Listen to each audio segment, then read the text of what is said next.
Donnie and the New York City Council have 30 more days to work out the kinks in the mayor's proposed $125 billion budget. And speaking of money, there's a new proposal out this morning to expand the New York City Kids Rise program and invest $3,000 for kindergarten students from low-income areas, right? Here to tell us what that is all about is the City Council Speaker Julie Menin. So Speaker Menin, nice to see you this morning. Great to see you. Thanks for having me. And this is real money in people's pockets, right? Specifically kids. Yes. Let me talk about this because the city is managing this budget problem at the same time, and now you want to expand the Kids Rise program. So total cost of that be, and how does that factor into a budget like this one? Sure. So it'd be about $180 million, Dan, but this is one of the most important investments we can make in our most precious resource.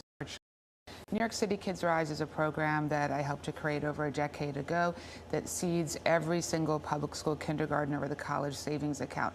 Research shows that a low-income child that has a college savings account is 3 times more likely to go to college than someone who does not. The money upon graduation, it's invested in the 529, so it grows over time, and then upon graduation can be utilized for vocational school, for a 2-year community college, for a 4-year college. And studies also show that those children with a post-secondary education earn almost double the wages of someone who does not.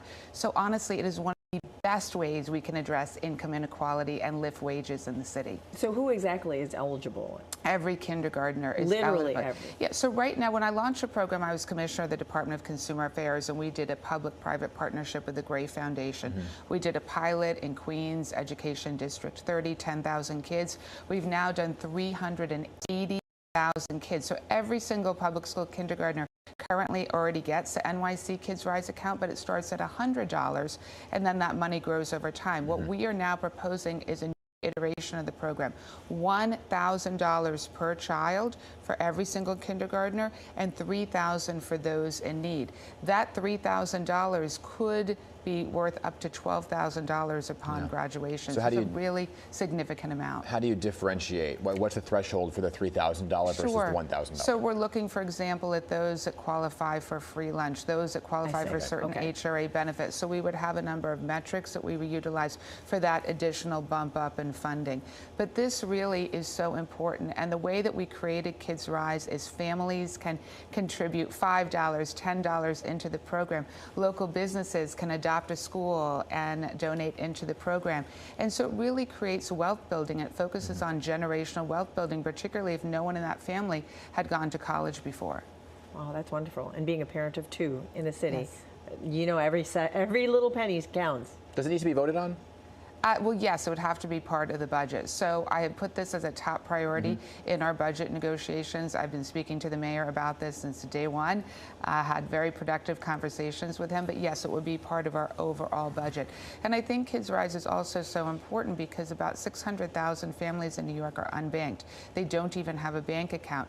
So by creating this generational wealth building, financial empowerment, financial literacy that is embedded in the curriculum each and every year for these young kids, it really can be transformative. We want to switch gears right now, though. We want to talk about the proposed $92 million increase to the FDNY budget. This is to add a 5th firefighter. And is that in the wake of the recent fires, then?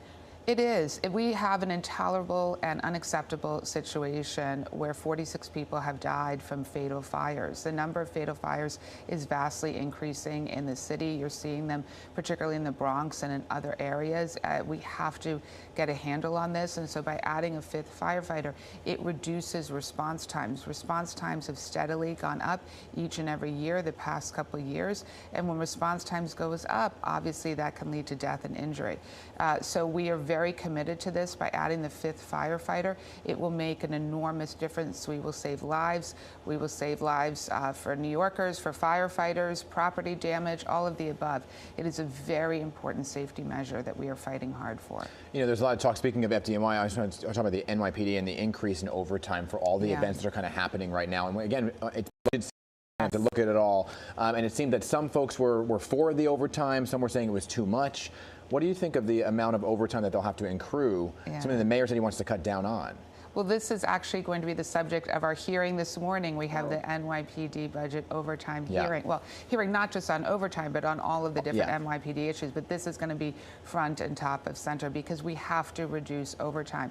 It just is more expensive when you go into overtime. So we always also have been pushing for the hiring of more police officers and more police classes because we do know that the NYPD is stretched thin. We have actually less officers than we had on 9/11, which is really shocking when you see that the city has grown. And so we have been fighting very hard for more police officers and more resources. I'm sorry? The mayor didn't want it.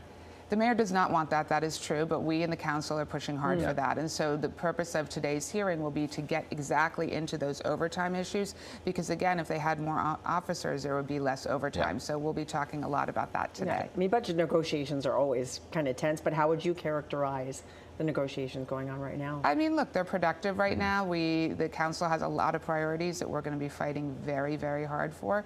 And so this process begins. We fought very hard to get the $30 million back in for libraries, which the mayor restored. We fought hard to get the $30 million for culturals, which got back in. We believe there needs to be more for libraries and more for parks. We've got a number of different priorities that we're working really hard on securing. So handshake soon. Well, we'll see. We're in the middle of it. Look, we have to have the handshake by the end of June, and then we have to vote on that budget by the end of June. But now we're in the beginning of this process where the council has now these hearings. Yeah, I want to ask you about an article that was in the Post today regarding the Ed Koch Bridge. And basically, some folks are looking to rename the bridge. And you were mentioned because you filled out a questionnaire that said you wanted to rename it once, and then there was you don't want to rename it. So where do you stand on renaming the bridge? I don't think we should rename the Ed Koch Bridge. I don't believe we should do that. There was a bill that was proposed last year that I was asked to co-sponsor. I declined to co-sponsor that. I don't think it needs to be renamed right now, and so that's my position on it. I look forward to talking to colleagues about their views on it. Did you ever fill out that question that said you did want to rename it? There was a questionnaire from a number of years ago where I was asked, did I think that the bridge should be renamed? My personal view of this is I don't think we should be naming bridges. I think, the bridge is a 59th Street Bridge, the Cuomo Bridge, all the time these bridges get renamed. I think that is a problem, so I don't really agree with that, but I don't think we should do legislation to rename it.